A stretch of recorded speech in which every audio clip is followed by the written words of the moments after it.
د قومي وطن پارټۍ صوبایي صدر سکندر حیات خان شیرپو په وفاقي کلیز بجټ د اطمینان څرګندونه کړې ده، خو وایي چې اوس هم د خوراکي توکو په ارزانولو کې کوشش پکار دی.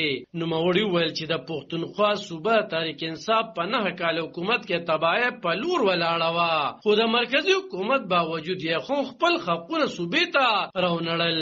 دا خبرې د سکندر حیات خان شیرپو د عمر زوکري برسر عمر بختیار خان د مور د وفات وروسته په 3 مروز د دعا په محل کړی دي. ښاغلي شیرپوهان زیاته کړه چې په وفاقي کچ د پی ټی آی په حکومت کې غټې قرضې اخیستې شوې وې چې د هغې بوج اوس په موجوده حکومت او ولس دی.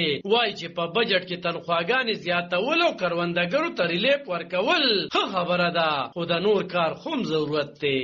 معاشي بحران خو خیر د تیر حکومت چې کوم 4 کاله کوم حکومتو د هغوی چې کوم قرضې اخیستې وې کوم دغه کړو د هغې د وجې نه هغه بحران جوړ شوی، خو اوس هغې کې نور هم اضافه شوې ده او ګرانۍ کې رسته اضافه کېږي لګیا ده. په دې حالاتو کې زما په نظر چې دا کومې تنخواګانو کې اضافه وکړه شوه، دې ته یو ښه نظر سره کتې شو. څه لږ ډېر چې زمیندارو له ریلیف ورکولو چې د خاورو قیمتونه او دغه بارې کې دوی ذکر کړی چې هغې کې کمۍ به راولو، د تخمونو ماني ډیوټیز ختمولو، دې ته ښه دغه سره ګورو.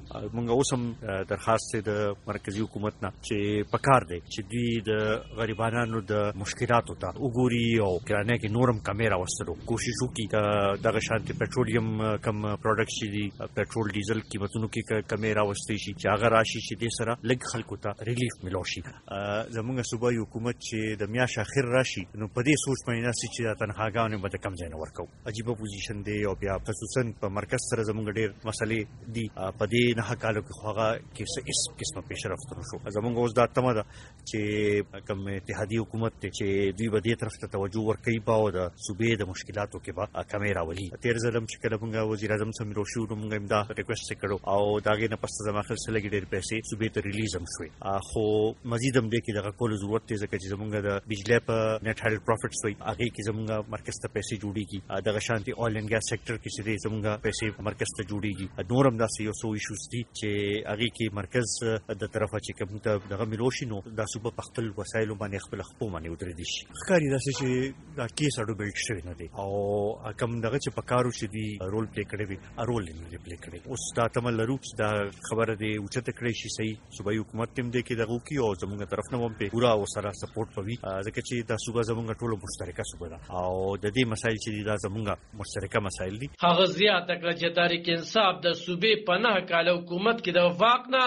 د صوبې حق نه دی غوښتلی شوی او که دوی په واک کې راغلل نو دا حقونه به راوړي. علب خان شیرپو، دلبر نیوز 400 د قومي وطن